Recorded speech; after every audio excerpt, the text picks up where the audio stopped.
So, ayan, for today's video mga guys, nandito po kami ngayon sa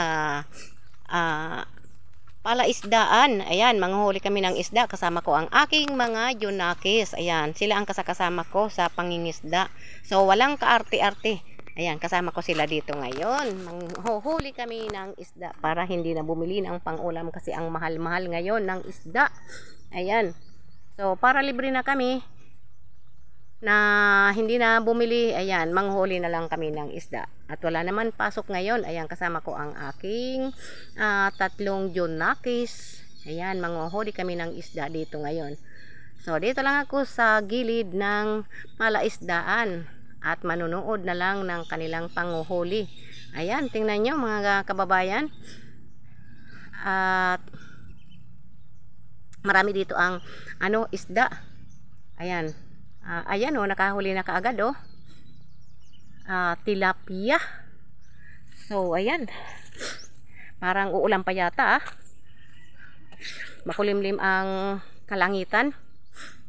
Ayan, ayan tingnan nyo, mayroon na kaagad na huli. So punta naman tayo doon sa may una-unahan para tingnan natin kung mayroon doon. Ayan tingnan nyo mayroon na nga. Ayan. Yan, dito na naman tayo sa may dulo. Ayan. Ang dami pala dito ng isda. Ayan, dahan-dahan lang kayo at baka mayroong isda dyan na mayroong tinik. Ayan, nakakuha na, nakahuli na naman. So, libre na tayo sa pangulam. Masarap ito iprito. Isda sa tabang. Ayan, mayroon na naman ayan. Nako talaga. So ito mga junakis ko, walang kaarte-arte dito sa dito sa palaisdaan para manguha ng isda. Ayan ayan, ilapit-lapit natin ang ating camera. Ayan, mayroon din na huli. Aliit. Ayan, mayroon pa ayan, siya. Talaga ang dami. Ang dami ng isda na nahuli Ayan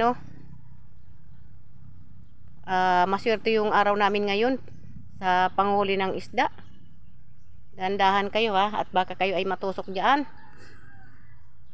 Ayan, ingatan natin ang ating camera at baka ito ay malaglag dito sa tubig. Wala na tayong pang video. Ayan. Libre na ang 200 pesos. Ayan, may pangbili na tayo ng ng Ricardo. Ayan, daming isda dito. Ayan pa, malawak ito mga guys. Ayan, tingnan niyo ayan, ang ganyan doon sa dulo, sa pinakadulo. Ayan.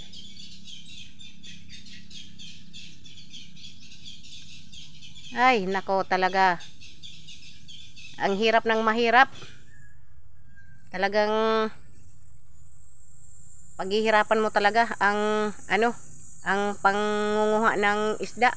Pero kung mayaman tayo, hindi tayo dito sasabak sa sa tubig at sa putik kasi medyo malalim din. Malalim ang tubig dito. Ayan, buti na nga lang at walang glimta. Ayan. Alam niyo mga kababayan, si Mamas ay ito, kahit ito sa sabak pwede. Yan. Yan pa Ingat-ingat lang tayo dito sa sa tubig at baka tayo ay madapa yung ating camera. Nako, pag nahulog ito dito sa tubig. Siya. Yan. Ayan, ito ang aking mga anak. Masisipag ito. Kahit saan mo ito dalhin. Ayan. Nakakapagod din talaga. Ayan. Ito na. Ay siya. Ayan.